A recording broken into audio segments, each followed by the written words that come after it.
Welcome to my channel road to history. आज के video में हम मध्यकालीन भारतीय इतिहास के एक प्रमुख शासक शेर शाह सूरी की प्रशासनिक व्यवस्था की चर्चा करेंगे, जो एग्जामिनेशन पॉइंट ऑफ व्यू से बहुत इंपॉर्टेंट माना जाता है, हर एग्जाम के लिए, सिविल्स के लिए भी और जो बीए प्रोग्राम बीए ऑनर्स के बच्चे हैं उनके लिए भी।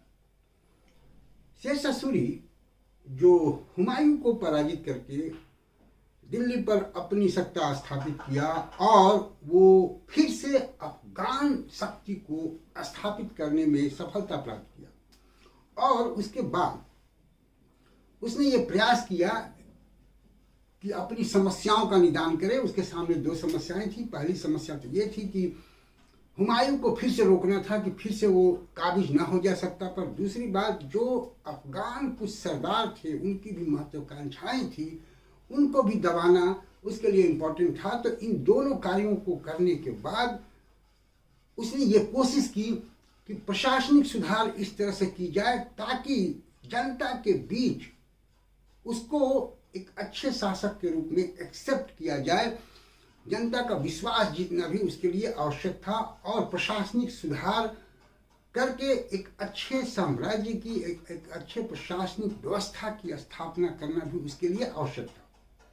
उसके प्रशासनिक सुधार की अगर हम बात करते हैं तो मुख्य रूप से उसमें तीन एलिमेंट हमको देखने में मिलता है। एक निरंतरता, पुनरुद्धार और बदलाव।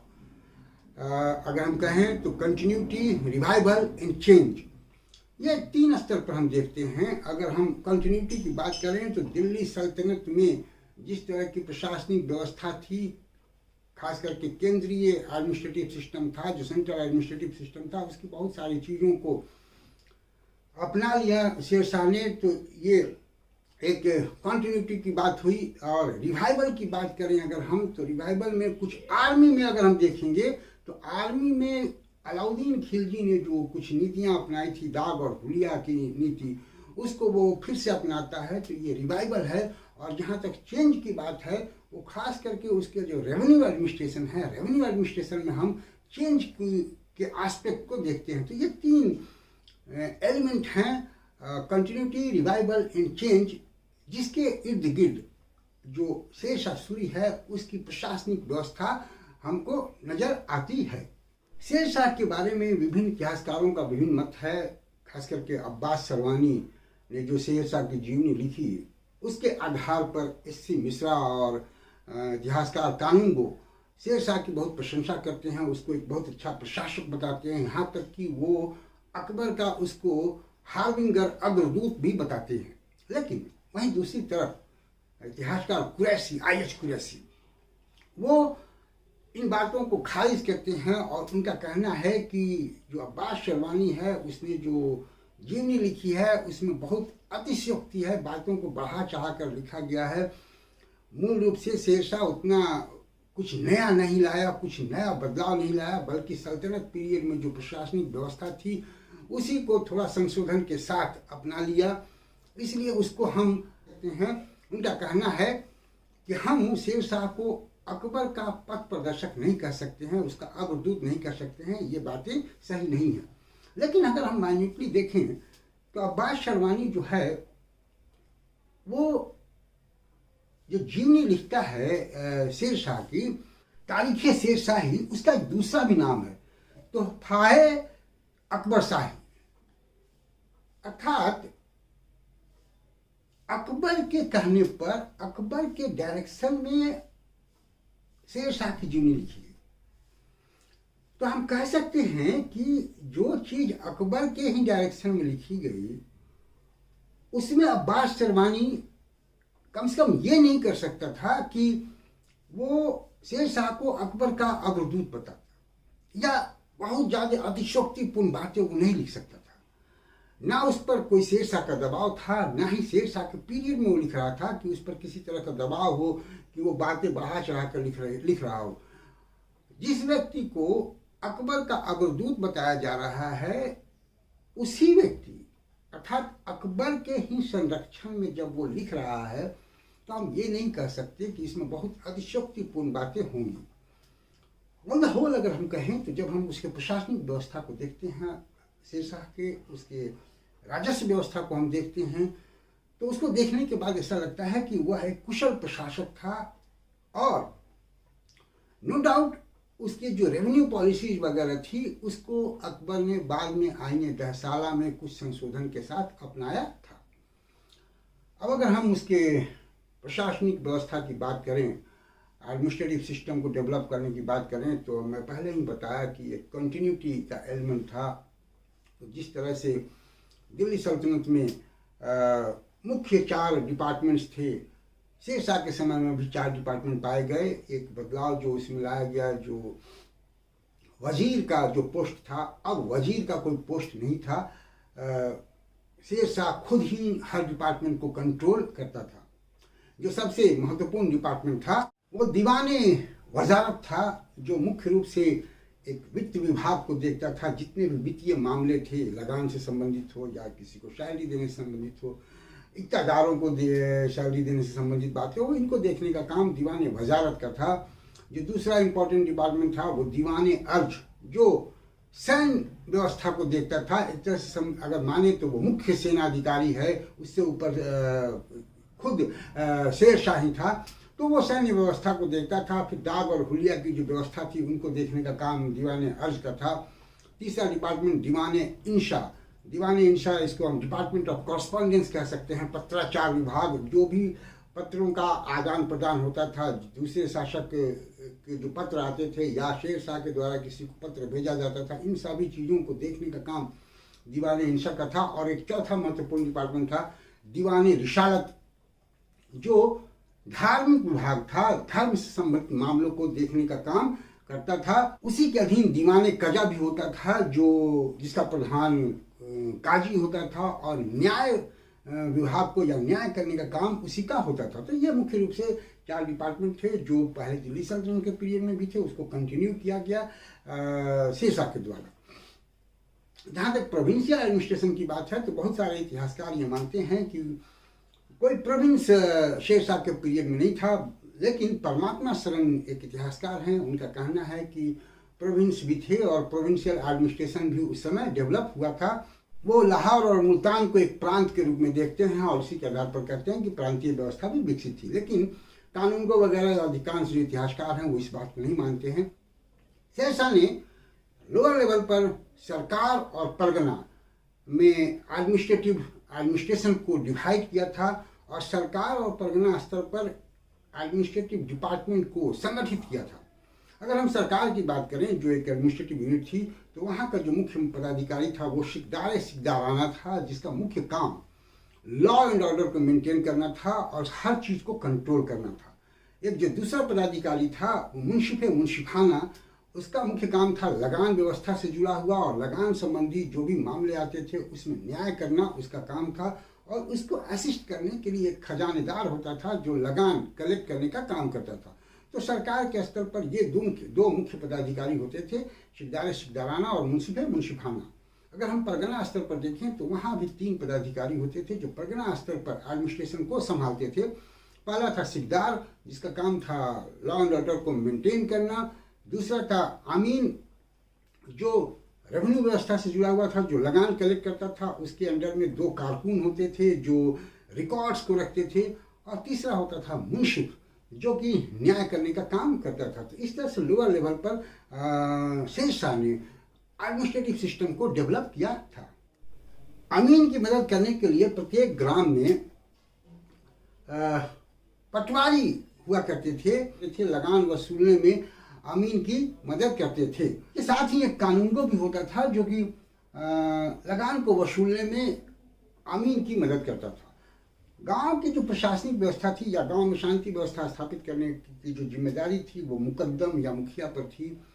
और एक जो लोकल रिस्पॉन्सिबिलिटी की बात की गई थी, अर्थात कि अगर गांव में किसी भी तरह का कुछ होता है, क्राइम होता है या चोरी होती है या डाका पड़ता है, तो इसके लिए मुकद्दम या मुखिया को ही जिम्मेदार माना जाता था। और इस तरह की व्यवस्था करके ऐसा माना जाता है कि शेरशाह ने एक शांतिपूर्ण वातावरण बनाया। अब्बास सरवानी कहते हैं कि बिल्कुल ही शांतिपूर्ण वातावरण था।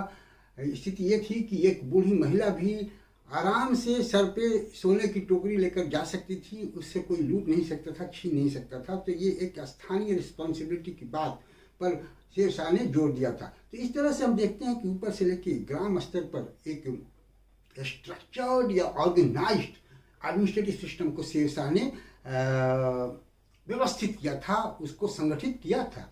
शेरशाह सैन्य व्यवस्था में भी सुधार लाया। अब जो सैनिक है सेंट्रलाइज स्टैंडिंग आर्मी होती थी जिस पर शेरशाह का ही नियंत्रण रहता था। अब से जो सुल्तान है उसको जमींदारों या सामंतों के सेना पर या जागीरदारों के सेना पर आश्रित नहीं रहनी पड़ती थी। इसके साथ ही नगद वेतन की व्यवस्था भी शेरशाह ने की, और इसके साथ ही जो अलाउद्दीन खिलजी के द्वारा दाग और हुलिया की व्यवस्था की गई थी उसको फिर से सैन्य व्यवस्था में उसने लागू किया, ताकि किसी भी तरह की फर्जरी नहीं हो सके, कोई भी धोखाधड़ी नहीं हो सके। जो हॉर्स होते थे उनको उन पर दाग लगाया जाता था, रॉयल सील से उसको ब्रांडिंग की जाती थी ताकि उस घोड़े को कोई बेच ना सके या उसका अदला बदली नहीं किया जा सके। जो सैनिक होते थे उनका एक हुलिया लिख कर रखा जाता था ताकि अपने बदले में वो कोई सब्स्टिट्यूट अपने किसी भाई को या रिश्तेदार को ना भेज सके। तो इस तरह से सैन्य व्यवस्था को भी सुसंगठित करने का प्रयास किया गया। इसी को हम रिवाइवल के अंतर्गत लाते हैं, इसलिए कि अलाउद्दीन खिलजी ने भी इस तरह का काम किया था, उसको फिर से शेरशाह ने रिवाइव किया। तो हम सेंट्रल एडमिनिस्ट्रेशन में देखते हैं कि कंटिन्यूटी का एलिमेंट है, और जो हम मिलिट्री एडमिनिस्ट्रेशन है उसमें हम देखते हैं कि रिवाइवल का एलिमेंट है। अब चेंज का जो एलिमेंट है वो हम राजस्व व्यवस्था में या जो रेवेन्यू एडमिनिस्ट्रेशन है उसमें हम देखते हैं। शेरशाह ने रेवेन्यू एडमिनिस्ट्रेशन में बहुत सारे सुधार लाए, जमीनों के माप के स्तर पर या जो उसको कैटेगराइजेशन किया उसके स्तर पर हम देखते हैं कि बहुत सारे सुधार शेरशाह ने लाए। जो लगान संबंधी व्यवस्था है इसके बारे में अगर हम कहें तो शेरशाह लगान संबंधी सुधार पहले भी जब अपने पिता की जागीर को वो सासाराम में संभाल रहा था तो उस समय भी किया था। इसीलिए कुछ लोग सासाराम को उसको लैंड रेवेन्यू की लैबोरेटरी कहते हैं, जहां उसने इसका प्रैक्टिकल किया था और उसी को बाद में विस्तृत रूप दिया गया। जमीन में जो पैदावार होती थी उस पैदावार के आधार पर जमीन को 3 कैटेगरी में बांटा गया, उत्तम, मध्यम और निम्न, और उसी के आधार पर उसका लैंड रेवेन्यू निर्धारित किया गया। उसके माप की भी व्यवस्था की गई। माप के लिए माप करने के बाद औसत उसका निकाला गया कि औसत उपज क्या होती है, और उस औसत उपज के 1 बीघे के आधार पर जो औसत उपज होती थी उसी औसत उपज के आधार पर 1/3 ऑफ द प्रोड्यूस, उपज का जो तीसरा हिस्सा होता था वो लगान के रूप में निर्धारित किया गया। शेरशाह ने यह भी एक प्रोत्साहित किया किसानों को कि वो नकद रूप में अगर लगान दे तो वो ज़्यादा अच्छा होगा। हालांकि ये कंपल्सन नहीं था, ये किसानों के ऊपर था कि वो कौन सा मोड चुनते हैं, वो अनाज के रूप में लगा देते हैं या नकद रूप में देते हैं। लेकिन जब एक बार वो चुन लेते थे कि अनाज के रूप में देना है या नकद में, तो उसमें फिर कोई बदलाव नहीं हो सकता था। तो ये व्यवस्था शेरशाह ने की थी। लैंड रेवेन्यू के अलावा भी कुछ कर लिए जाते थे, जैसे जरिमाना और मुशीलाना। जरिमाना जो है वो भूमि की माप करने के एवज में लिया जाता था, उसमें जो खर्च आता था उस एवज में लिया जाता था। ये उपज का 2.5% होता था। और मुशीलाना जो है वो लैंड रेवेन्यू वसूलने में जो खर्च आता था उसके एवज में लिया जाता था। ये उपज का 5% होता था। तो ये 2 कर भी लैंड रेवेन्यू के अलावे शेरशाह के द्वारा वसूले जाते थे। शेरशाह के बारे में कहा गया है कि लैंड रेवेन्यू निर्धारित करने में वो बड़ा ही लिबरल था और उस समय किसानों को सारी सहूलियत देता था। लेकिन जब एक बार लैंड रेवेन्यू निर्धारित हो जाती थी तो फिर उसको वसूलने में वो बिल्कुल ही रिजिड होता था और कठोरता से वो वसूला जाता था। पट्टा और कबूलियत की व्यवस्था भी उसने लाई। कबूलियत उसको कहते हैं कि जब किसी किसान के जमीन के लिए रेवेन्यू निर्धारित हो गया तो उसके द्वारा एक कबूलियत लिया जाता था कि वो किसान उतना रेवेन्यू नगद या अनाज के रूप में राज्य को देगा। और पट्टा किसानों को राज्य की तरफ से दी जाती थी, जिसमें उसके भूमि की माप लिखी होती थी, उससे क्या लगान लिया जाएगा, किस रूप में लगान लिया जाएगा, यह उसको दिया जाता था। तो बिल्कुल क्लियर कट एक आइडिया आया था पट्टा और कबूलियत का, ताकि किसी भी तरह का कोई कंफ्यूजन नहीं हो। तो इस तरह से शेर शाह ने रेवेन्यू सिस्टम में चेंज लाया, और जो एलिमेंट ऑफ चेंज है वो हम रेवेन्यू सिस्टम में देखते हैं, और एक नई पद्धति को अपनाया। इसी सिस्टम को और एमेंड करके बाद में अकबर ने अपनी आईन दहसाला को मुगल पीरियड में लागू किया। शेरशाह कुछ उदारता भी दिखाता था, खास करके जब प्राकृतिक प्रकोप हो, अकाल पड़ जाए, तो ऐसी स्थिति में लगान में छूट दी जाती थी। इसके साथ ही अगर सेना के द्वारा किसी किसान के फसल को नुकसान पहुंचा दिया गया है, तो उस किसान को मुआवजा देने का काम भी शेरशाह करता था। और हम यह भी पाते हैं कि कृषि के लिए अगर कुआं खोदना हो या अन्य कोई कार्य हो, तो उसके लिए राज्य की तरफ से ऋण प्रदान करने की भी सुविधा जो है वो शेरशाह के द्वारा दी जाती थी। तो हम देख रहे हैं कि एग्रीकल्चर या लैंड रेवेन्यू के क्षेत्र में वो बहुत सारे सुधार किया। इसके साथ ही अगर आर्थिक सुधारों में हम बात करें, तो करेंसी सिस्टम में भी उसने सुधार लाया। चांदी के सिक्कों के साथ साथ तांबे के सिक्के भी उसके पीरियड में चलाए गए। टंका, जिसे पहले टंका कहा जाता था सल्तनत पीरियड में, उसको रुपया का नाम दिया गया। अब चांदी का सिक्का रुपया कहा जाता था, जो 178 ग्रेन का होता था। तांबे का जो सिक्का होता था वो 380 ग्रेन का बनाया जाता था। तो इस तरह से एक यूनिफॉर्म क्वाइन सिस्टम शुरू करने से ट्रेड भी डेवलप हुआ है शेरशाह के पीरियड में, और ट्रेड ज़्यादा विकसित होने से इकोनॉमी भी ज़्यादा स्ट्रेंथन हुई। सोने के सिक्के भी थे जिसको मुहर कहा जाता था। इसके साथ साथ ये भी देखा गया कि जो चुंगी व्यवस्था थी उसमें भी उसने सुधार किया। अब हर जगह पर चुंगी नहीं ली जाती थी, बल्कि 2 ही जगह चुंगी ली जाती थी। एक, जहाँ कोई सामान किसी राज्य में प्रवेश कर रहा है वहाँ एक चुंगी ली जाती थी, और दूसरी जिस जगह वो बेचा जा रहा है। तो चुंगी सिस्टम में भी एक यूनिफॉर्मिटी लाने का प्रयास किया, ताकि व्यापार ज़्यादा विकसित हो और अर्थव्यवस्था मजबूत हो। तो इस तरह से उसने बहुत सारे आर्थिक सुधार भी किए। इन सभी कार्यों के साथ साथ शेरशाह बहुत सारे वेलफेयर वर्क, जन कल्याणकारी कार्य भी किए। उसी के पीरियड में ग्रैंड ट्रंक रोड बनवाया गया, जो न केवल सैनिकों के मोबिलाइजेशन के लिए, बल्कि ट्रेड के लिए या आम जनता के आवागमन के लिए भी एक महत्वपूर्ण साधन बना। और सड़कों के किनारे फलदार वृक्ष लगाए गए, और एक सर्टेन दूरी पर सराय बनाए गए। ऐसा माना जाता है कि कुल 1700 सराय शेरशाह ने बनवाए थे, जिसमें यात्री यात्रा के दरमियान विश्राम कर सकते थे। तो ये सराय जो है सिर्फ विश्राम करने के काम में ही नहीं आया, बल्कि उसका अन्य उपयोग भी था। वो एक डाक व्यवस्था को मजबूती प्रदान करती थी, एक पोस्टल डिपार्टमेंट की तरह वो काम करता था। जैसे अगर एक सराय से दूसरी सराय तक कोई एक घुड़सवार पत्र लेकर जाता था, तो उस घोड़े के गले में घंटी बजी होती थी, और वो घंटी की आवाज़ जब दूसरे सराय में पत्रवाहक है वो सुनता था, तो वो पहले से ही तैयार रहता था, और वो अपने घोड़े पर तैयार रहता था, और उससे वो पत्र लेकर अगले सराय तक जाता था। तो एक सराय से दूसरे सराय तक इस तरह से पत्र जाता था, और इस तरह से एक द्रुत गति से एक स्पीड में एक स्पीड पोस्टल सिस्टम इन सराय की वजह से डेवलप हुआ था। तो ये सराय शेरशाह के पीरियड में एक ऑर्गेनाइज्ड पोस्टल डिपार्टमेंट का काम करते थे। इतना ही नहीं, उन सराय में कुछ घुड़सवार दस्ते भी रहते थे, जो मुकद्दम को या मुखिया को सहयोग करते थे लॉ एंड ऑर्डर मेंटेन करने में। और अगर देखा जाए तो कोई लोकल लेवल पर कॉन्स्पिरेसी नहीं हो, इस पर भी नज़र रखने का काम शेरशाह इसके द्वारा कर सकता था। बाद में धीरे धीरे ये सराय जो है वो एक बाजार के रूप में या एक कस्बा, फिर एक शहर के रूप में विकसित हो गए। जैसे व्यापारी अगर जाते थे तो उन सराय में ठहरते थे, और आसपास के गांव के जो लोग हैं उन व्यापारियों से सामान खरीदते थे। कभी कभी ऐसा होता था कि उसकी डिमांड बढ़ती जाती थी, तो व्यापारी बहुत दिनों तक वहाँ रह जाते थे। तो इस तरह से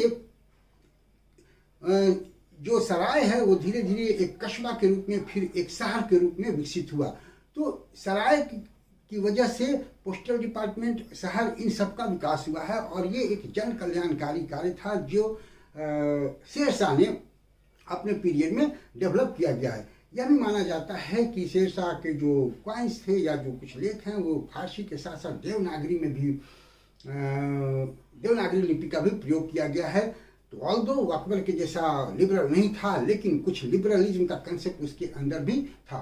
तो इस तरह से अगर हम देखें तो शेरशाह अफगान रूलर में सबसे महान शासक के रूप में उभर कर सामने आता है और उसकी बहुत सारी नीतियों को बाद में अकबर अपनाता है और उसको और भी व्यवस्थित ढंग से आगे बढ़ाता है। अगर देखा जाए तो उसका शासनकाल बहुत अल्पकाल तक था, लेकिन उस अल्पकाल में ही उसने अपनी एडमिनिस्ट्रेटिव स्किल को दिखाया और अपने प्रतिभा को दिखाकर ये साबित करने का प्रयास किया कि वह एक अच्छा और कुशल शासक है।